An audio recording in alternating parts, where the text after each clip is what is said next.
Hello students, last लेक्चरमध्ये आपण branch account सुरू केलं होतं आणि त्यामध्ये आपण काही एक्झाम्पल्ससुद्धा बघितले आहे. दोन टाईपचे एक्झाम्पल्स बघितले होते आपण की जेव्हा हेड ऑफिस गुड्स पाठवते त्याच्या ब्रांचला आणि ब्रांच काय करते की कॅश सेल करते फक्त. ठीक आहे. एक कंडिशन काय होती की जेव्हा हेड ऑफिस गुड्स पाठवते ब्रांचला आणि ब्रांच काय करते फक्त कॅश सेल करते. ठीक आहे. त्या ह्याच्यात आपण कशा पद्धतीने कॅल्क्युलेशन करायचं ते बघितलं होतं. ठीक आहे. म्हणजे कशा पद्धतीने आपण ब्रांच अकाउंट तिथे बनवतो. ठीक आहे. ब्रांच अकाउंटमध्ये काय काय एंट्री करतो ते बघितलं होतं. ठीक आहे. आणि त्यानंतर मग आपण बघितलं होतं की जेव्हा हेड ऑफिस गुड्स पाठवते ब्रांचला आणि ब्रांच काय करते कॅश आणि क्रेडिट हे दोन्ही सेल करतात. ठीक आहे. कॅशवरही सेल करते आणि क्रेडिटवरही सेल करते. ठीक आहे. तर अशा कंडिशनमध्ये कोणकोणते अकाउंट्स आपल्याला बनवावे लागतात. ठीक आहे. ते सुद्धा बघितलं होतं. डेटर्स अकाउंट बनवावं लागतं आपल्याला, ब्रांच अकाउंट बनवावं लागतं आणि ब्रांच अकाउंटमध्ये जो प्रॉफिट मिळाला आहे, ठीक आहे, त्या प्रॉफिटला क्रॉस चेक करायसाठी आपण काय करतो, मेमोरँडम अकाउंट बनवतो, प्रॉफिट अँड लॉस. ठीक आहे. Trading and profit and loss account बनवतो. ठीक आहे. तर आजच्या लेक्चरमध्ये आपण बघणार आहोत की जेव्हा गुड्स काय होते, हेड ऑफिस जेव्हा गुड्स पाठवते ब्रांचला, ठीक आहे, कशावर, इनवॉइस प्राइस किंवा मग सेलिंग प्राइसवर. कशावर, इनवॉइस प्राइस किंवा मग सेलिंग प्राइसवर ब्रांचला काय करते, हेड ऑफिस गुड्स पाठवते आणि ब्रांच काय करत आहे की कॅश सेल आणि क्रेडिट सेल करते. ठीक आहे. तर अशा कंडिशनमध्ये जेव्हा हेड ऑफिस इनवॉइस प्राइस किंवा मग सेलिंग प्राइसवर जर गुड्स पाठवत असेल ब्रांचला, ठीक आहे, तर अशा कंडिशनमध्ये आपल्याला कॅल्क्युलेशन कशा पद्धतीने करायचं आहे. ठीक आहे. ब्रांच अकाउंट कशा पद्धतीने बनवायचं आहे. ठीक आहे. आणि याच्यामध्ये अजून कोणकोणते अकाउंट्स बनवावे लागतात आपल्याला ते आपण बघणार आहोत. ठीक आहे. तर सर्वात पहिले आपण हे बघू की इनवॉइस प्राइस म्हणजे काय. ठीक आहे. इनवॉइस प्राइस म्हणजे काय, तर इनवॉइस प्राइस म्हणजे काय की good send by head office to a branch at higher price than cost price. ठीक आहे. म्हणजेच काय की जेव्हा हेड ऑफिस काय करतं की गुड्स पाठवतं ब्रांचला, ठीक आहे, कशावर, हायर प्राईसवर, कॉस्ट प्राईसपेक्षा हायर प्राईसवर. ठीक आहे. कॉस्ट प्राईस म्हणजे काय, कॉस्ट प्राईस म्हणजे काय की प्रोडक्शन कॉस्ट. ठीक आहे. एखादी वस्तू बनवायसाठी लागणारा खर्च. ठीक आहे. एखादी वस्तू बनवायला लागणारा खर्च म्हणजे काय की त्या रॉ मटेरियलपासून एखादी वस्तू आपण बनवतो, ठीक आहे, ती पूर्ण फिनिश्ड गुडमध्ये कन्वर्ट करण्यासाठी जो काही खर्च लागतो, ठीक आहे, जो काही खर्च लागतो, मशिनरी असेल, लेबर कॉस्ट असेल, रॉ मटेरियल कॉस्ट असेल, ठीक आहे, हा सगळा खर्च पकडून काय म्हणतो आपण, त्याला कॉस्ट प्राईस म्हणतो. ठीक आहे. एखादी वस्तूचं प्रोडक्शन करण्यासाठी लागणारा खर्च, ठीक आहे, त्याला काय म्हणतो आपण, कॉस्ट प्राईस. ठीक आहे. आता या कॉस्ट प्राईसमध्ये काय आहे की समजा हेड ऑफिसनी प्रॉफिटसुद्धा ॲड केला आहे ठीक आहे, प्रॉफिटसुद्धा ॲड केलं, ठीक आहे, तर ती प्राईस काय होऊन जाते, सेलिंग प्राईस म्हणतो आपण किंवा मग त्याला इनवॉइस प्राईस म्हणतो. ठीक आहे. सेलिंग प्राईस म्हणजेच काय की ज्या किमतीवर आपण वस्तू विकतो, ठीक आहे, ज्या किमतीला आपण वस्तू विकतो, ठीक आहे, त्याला काय म्हणतो आपण, सेलिंग प्राईस. आता बघा, जसं एक प्रोडक्ट आपल्याला बनवायसाठी, ठीक आहे, जर 100 रुपये लागत आहे, ठीक आहे, एक प्रोडक्ट बनवायसाठी आपल्याला 100 रुपये जर लागत आहे, तर याला काय म्हणू आपण, कॉस्ट प्राईस. ठीक आहे. ही काय झाली, 100 रुपये काय झाली आपली कॉस्ट प्राईस. ठीक आहे. याच्यामध्ये आता काय 20 रुपये ॲड केले आपण, समजा 20 रुपये काय केलं आपण, ॲड केले. ठीक आहे. तर हे काय झालं आपलं, 20 रुपये प्रॉफिट. ठीक आहे. आणि हे मिळून काय झालं आपलं सेलिंग प्राईस. सेलिंग प्राईस किती, 120 रुपये. ठीक आहे. तर हे 120 रुपये म्हणजे काय, आपली सेलिंग प्राईस. यालाच काय म्हणतो आपण,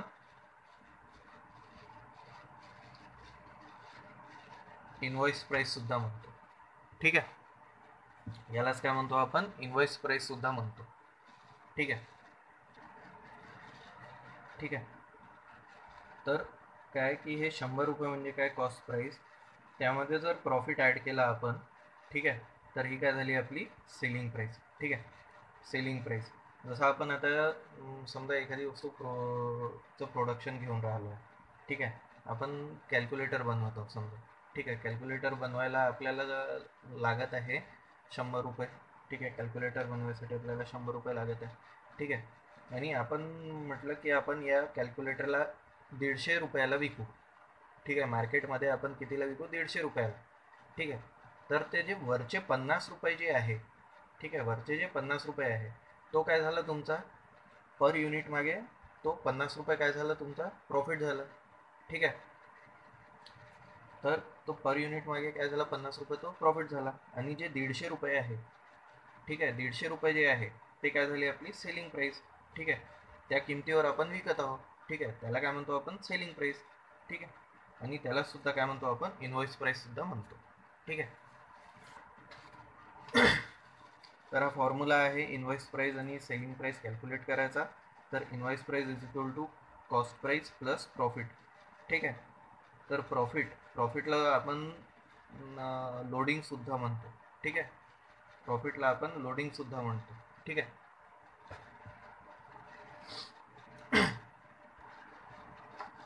तर आता जेव्हा काय आहे की हेड ऑफिस काय करत आहे, ब्रांचला इनवॉइस प्राइस किंवा मग सेलिंग प्राइसवर काय करत आहे, गुड्स पाठवत आहे. ठीक आहे, तर या कंडिशनमध्ये काय आहे की काही ॲडजस्टमेंट्स आपल्याला करावे लागतात.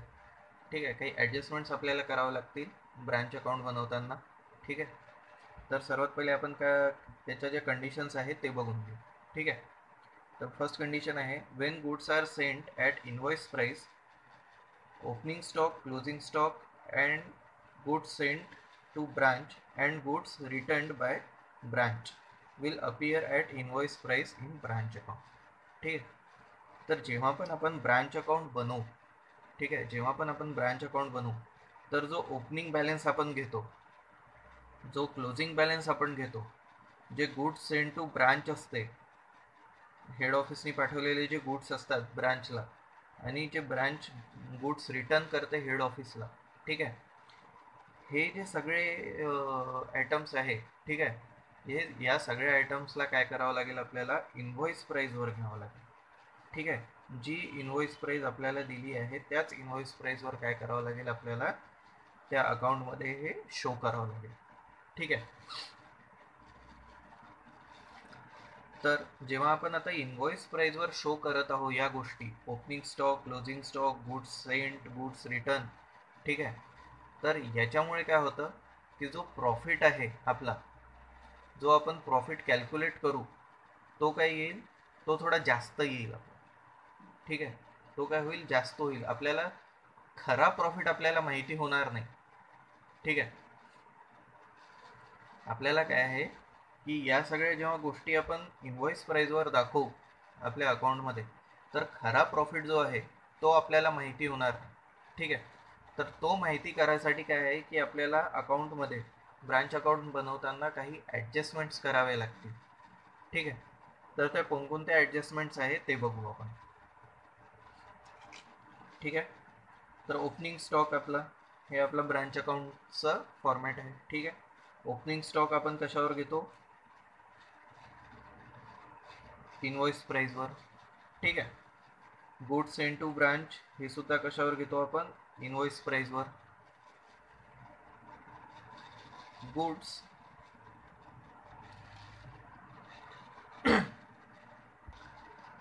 Goods send to branch return by branch. ठीक आहे, ब्रांचनी रिटर्न केलेल्या गुड्स या सुद्धा आपण कशावर घेतो, इनवॉइस प्राइसवर घेतो. ठीक आहे, इनवॉइस प्राइसवर घेतो. आणि क्लोजिंग स्टॉक सुद्धा कशावर घेतो आपण, इनवॉइस प्राइसवर. ठीक आहे, तर हे जे इनवॉइस प्राइसवर आपण आयटम्स घेतले आहे, ठीक आहे, याच्यामुळे काय होईल की आपला जो खरा प्रॉफिट आहे तो आपल्याला माहिती होणार नाही. आणि खरा प्रॉफिट जर माहिती करायचा आहे तर आपल्याला काही ॲडजस्टमेंट्स कराव्या लागतील. ठीक आहे, तर ॲडजस्टमेंट्स कशा करावं लागेल आपल्याला, की हा जो ओपनिंग स्टॉक आहे, ठीक आहे, हा जो ओपनिंग स्टॉक आहे, ठीक आहे, हा आपल्याला इनवॉइस प्राइसवर दाखवला आहे, ठीक आहे, इनवॉइस प्राइसवर दिला आहे आपल्याला, ठीक आहे. तर इनवॉइस प्राइसवर जी अमाऊंट दिली आहे त्याच्यातला आपल्याला ॲक्च्युअल कॉस्ट आपल्याला कॅल्क्युलेट करावं लागेल, ठीक आहे. ती ॲक्च्युअल कॉस्ट आपल्याला कॅल्क्युलेट करावं लागेल आणि ती आपल्याला क्रेडिट साईडला शो करावं लागेल, ठीक आहे. क्रेडिट साईडला स्टॉक रिझर्व म्हणून शो करावं लागेल आपल्याला, ठीक आहे. म्हणजेच काय की आपल्याला काय करावं लागेल, याची अपोजिट एंट्री दाखवावं लागेल, ठीक आहे. याची अपोजिट एंट्री जेव्हा आपण दाखवू, ठीक आहे, तेव्हाच काय होईल की आपला जो अकाउंट आहे तो बॅलन्स होईल, ठीक आहे. तर या बॅलन्ससाठी काय करावं लागेल आपल्याला, याच्यातला जो डिफरन्स आहे, ठीक आहे, कॉस्ट आणि इनवॉइस प्राइसमधला जो डिफरन्स आहे तो कॅल्क्युलेट करून आपल्याला क्रेडिट साईडला शो करावा लागेल, ठीक आहे. तसंच गुड्स सेंड टू ब्रांच, ठीक आहे, गुड्स सेंड टू ब्रांचला सुद्धा काय करावं लागेल, हे आपण काय केलं आहे, इनवॉइस प्राइसवर दाखवलं आहे, ठीक आहे. तर हा जे इनवॉइस प्राइसवर दाखवला आहे याला सुद्धा काय करावं लागेल आपल्याला क्रेडिट साईडला शो करावं लागेल बॅलन्स करायसाठी, ठीक आहे. याच्यातला जो डिफरन्स आहे कॉस्ट आणि इनवॉइस प्राइसमधला जो डिफरन्स आहे तो कुठे आपल्याला goods send to branch loading म्हणून आपल्याला दाखवावं लागेल क्रेडिट साईडला, ठीक आहे. तसंच आता गुड्स सेंड टू ब्रांच, ठीक आहे, गुड्स सेंड टू ब्रांच आहे हे आपण कशावर दाखवलं आहे, इनवॉइस प्राइसवर दाखवलं आहे, ठीक आहे. गुड्स रिटर्न केले आहे आपण ब्रांचनी हेड ऑफिसला गुड्स रिटर्न केले आहे, ठीक आहे. तर हे आपण कशावर दाखवलं आहे, इनवॉइस प्राइसवर. तर याला सुद्धा आपल्याला काय करावं लागेल, एक रिव्हर्स एंट्री इकडे टाकावं लागेल डेबिट साईडला, ठीक आहे. काय नावाने, to goods send to branch loading on return, ठीक आहे. लोडिंग ऑन रिटर्न, लोडिंग म्हणजे काय की प्रॉफिट, ठीक आहे. प्रॉफिट आपल्याला काय करावं लागेल, कॅल्क्युलेट करावं लागेल, याच्यामधलं जे प्रॉफिट आहे ते कॅल्क्युलेट करावं लागेल आपल्याला, ठीक आहे. ती लोडिंग कॅल्क्युलेट करावं लागेल आणि आपल्याला रिव्हर्स एंट्री टाकावं लागेल अपोजिट साईडला, ठीक आहे. आता डेबिट साईडला जर आपण इनवॉइस प्राइसवर घेत आहोत आयटम एखादा, तर त्याची अपोजिट एंट्री आपल्याला कुठे करावं लागेल, क्रेडिट साईडला, ठीक आहे. अपोजिट एंट्री कुठे करावं लागेल, क्रेडिट साईडला. आणि क्रेडिटचा जर आयटम असेल तर त्याची अपोजिट एंट्री कुठे करावं लागेल आपल्याला, डेबिट साईडला, ठीक आहे. तर loading on return, goods send to branch loading on return, तर याचा सुद्धा आपल्याला काय करावं लागेल, इकडे याची अपोजिट एंट्री आपल्याला इकडे करावं लागेल डेबिट साईडला, ठीक आहे.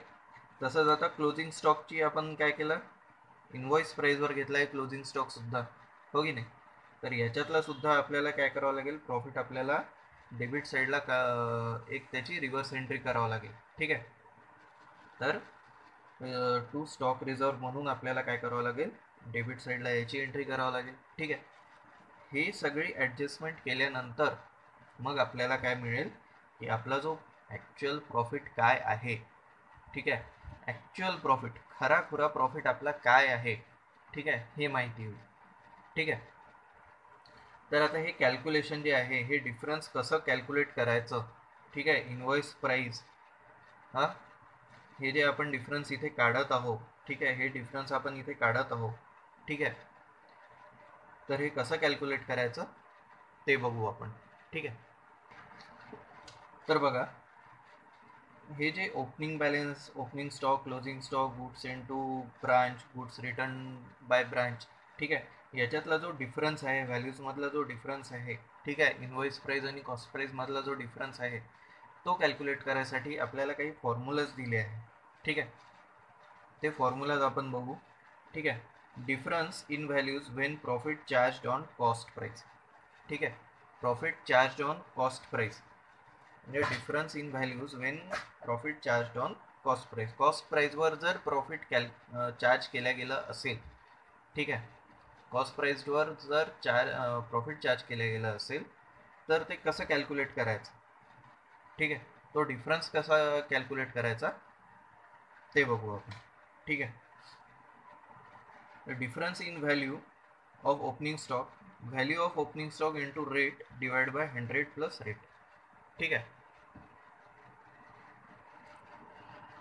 जर ओपनिंग स्टॉकसाठी आपल्याला कॅल्क्युलेशन करायचं असेल तर काय करावं लागेल आपल्याला, ओपनिंग स्टॉकची व्हॅल्यू घ्यावं लागेल. ठीक आहे, कोणती value? Invoice price. Sorry, invoice price नाही, कॉस्ट प्राइस. ठीक आहे, कॉस्ट प्राइस घ्यावं लागेल आपल्याला, जी आपल्याला क्वेश्चनमध्ये व्हॅल्यू दिली आहे. ठीक आहे, ओपनिंग स्टॉकची जी व्हॅल्यू दिली आहे ती घ्यावं लागेल. ठीक आहे, into rate divide by 100 plus rate. ठीक आहे, तर आता जे profit charge on cost price म्हटलं गेलं आहे. ठीक आहे, म्हणजेच काय की क्वेश्चनमध्ये काय राहील की आपल्याला कॉस्ट प्राइस दिली राहील प्लस प्लस ठीक आहे, पर्सेंटेज ऑफ प्रॉफिट दिला राहील. ठीक आहे, पर्सेंटेज ऑफ प्रॉफिट दिला राहील. ठीक आहे, तर आपण एक क्वेश्चन बघू याच्यावर. ठीक आहे,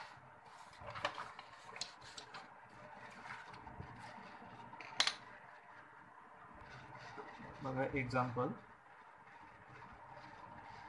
1. ठीक आहे,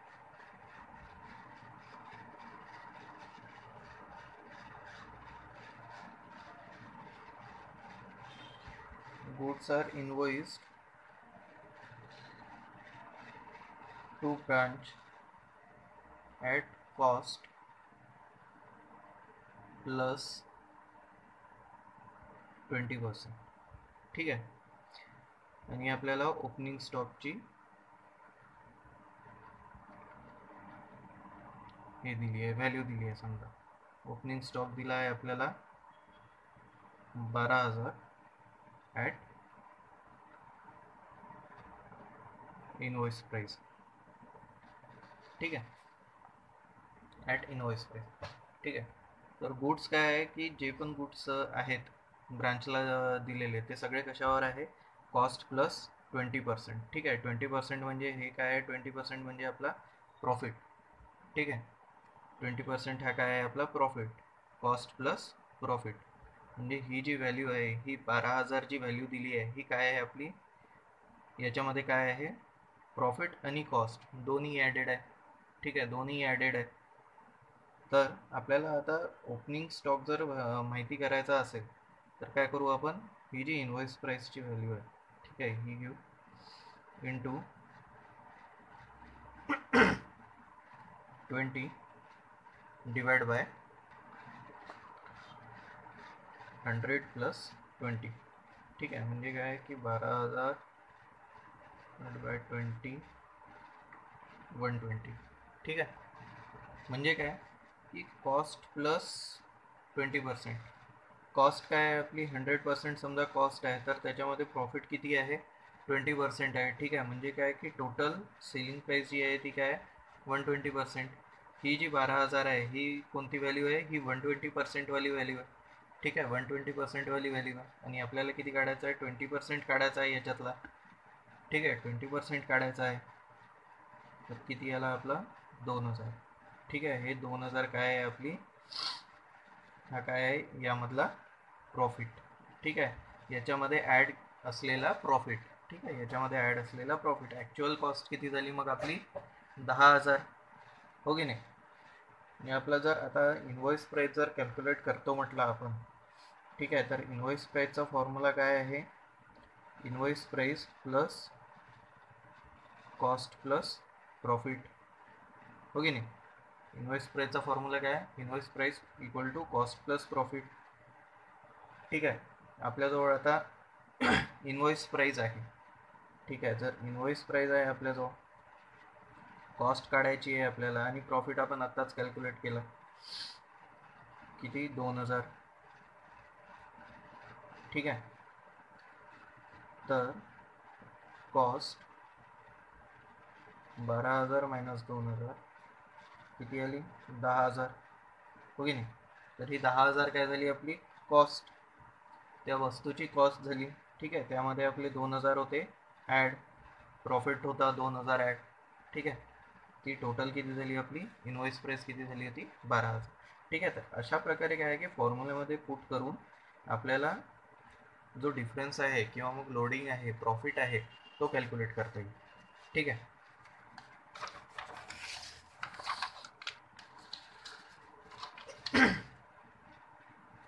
तसंच मग आपण क्लोजिंग स्टॉकसाठी सुद्धा सेम कॅल्क्युलेशन.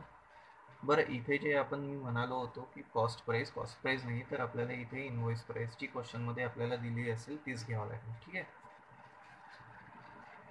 तर क्लोजिंग स्टॉकसाठी सुद्धा सेम फॉर्म्युला आहे, फक्त काय आहे की क्लोजिंग स्टॉकची आपल्याला व्हॅल्यू लागेल.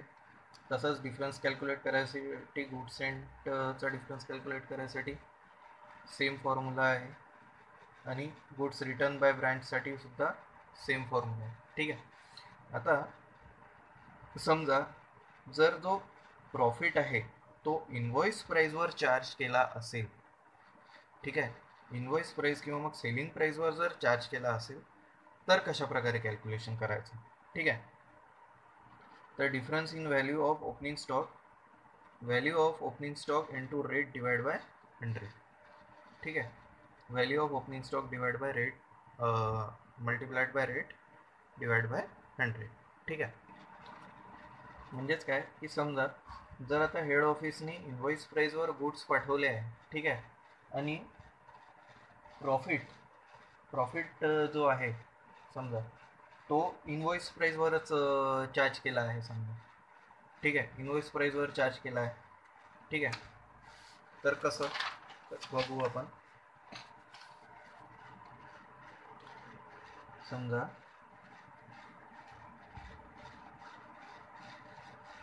एक्झाम्पल 2,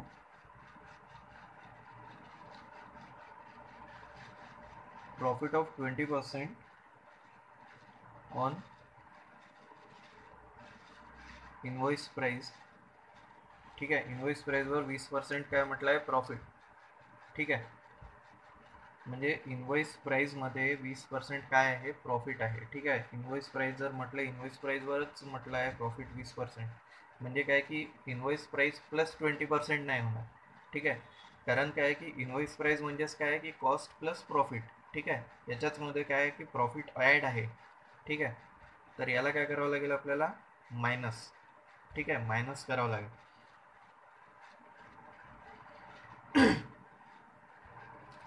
आणि समजा ओपनिंग स्टॉक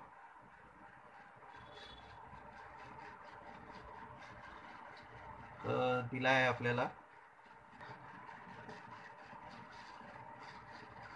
24,000. ठीक आहे. ॲट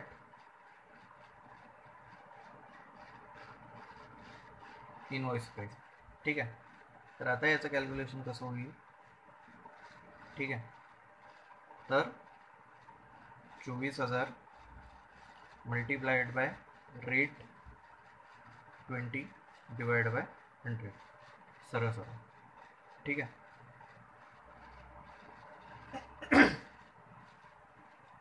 किती येईल, 4,840. ठीक आहे. तर ही काय झाली आपली कॉस्ट. ठीक आहे. ही काय झाली आपली कॉस्ट. म्हणजे काय की डिफरन्स. ठीक आहे. डिफरन्स हा कॉस्ट म्हणण्यापेक्षा आपला प्रॉफिट आहे. प्रॉफिट आहे. ठीक आहे. हा किती झाला आपला प्रॉफिट. हा काय झाला आपला प्रॉफिट आहे. ठीक आहे. 20% जो आहे 24,000मध्ये जो 20% आहे हा आहे 4,840. हा काय आहे 20%वाला प्रॉफिट. ठीक आहे. जर हा मायनस केला आपण 24,000तून हा मायनस केला तर काय मिळेल आपल्याला, कॉस्ट प्राईस मिळेल. ठीक आहे. तर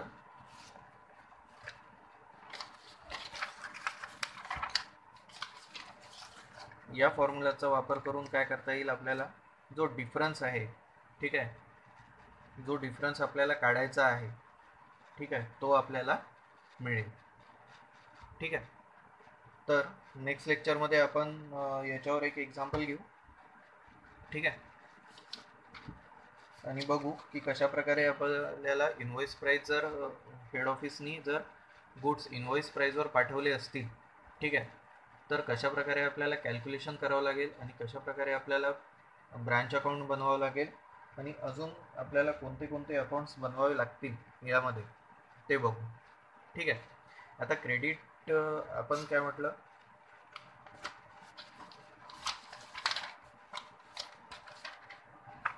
ब्रांच काय हेड ऑफिस काय करत आहे, इनव्हॉइस प्राईसवर काय करत आहे, गुड्स पाठवत आहे. ठीक आहे. आणि ब्रांच काय करत आहे, कॅश आणि क्रेडिट सेल दोन्ही करत आहे. ठीक आहे. कॅश आणि क्रेडिट सेल दोन्ही करत आहे. ठीक आहे. तर क्रेडिट सेल जेव्हा येऊन राहिला आहे, ठीक आहे, क्रेडिट सेल जर येत आहे तर आपल्याला इथे काय करावं लागेल,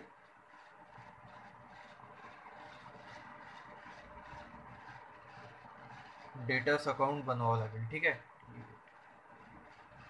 डेटर्स अकाउंट काय करावं लागेल, आपल्याला बनवावं लागेल. ठीक आहे. जिथे क्रेडिट सेल आलं, ठीक आहे, जिथे क्रेडिट सेल आलं तिथे काय करावं लागेल, आपल्याला डेटर्स अकाउंट बनवावं लागणार. ठीक आहे. का बरं, तर क्रेडिट सेल किती झाला आपल्याला हे माहिती करावं लागेल. ठीक आहे. क्रेडिट सेल माहिती करण्यासाठी आपल्याला काय करावं लागतं, डेटर्स अकाउंट बनवावं लागेल. ठीक आहे. कॅश जर नुसतं कॅश म्हटलं असेल तर आपण डायरेक्ट ब्रांच अकाउंट बनवू शकतो. ठीक आहे. पण जर क्रेडिट सेल म्हटलं असेल तर आपल्याला क्रेडिट सेल आपला किती झाला आहे हे माहिती करावं लागेल, हो की नाही. म्हणून मग काय करावं लागतं, आपल्याला डेटर्स अकाउंट बनवावं लागणार. ठीक आहे. तर आता नेक्स्ट लेक्चरमध्ये आपण याच्यावर एक एक्झाम्पल घेऊ. ठीक आहे. जर ब्रांच हेड ऑफिसनी इनव्हॉइस प्राईजवर जर ब्रांचला गुड्स पाठवले असतील, ठीक आहे, तर त्यामध्ये कशा प्रकारे आपल्याला अकाउंट बनवावे लागणार ते बघू. ठीक आहे. थँक्यू.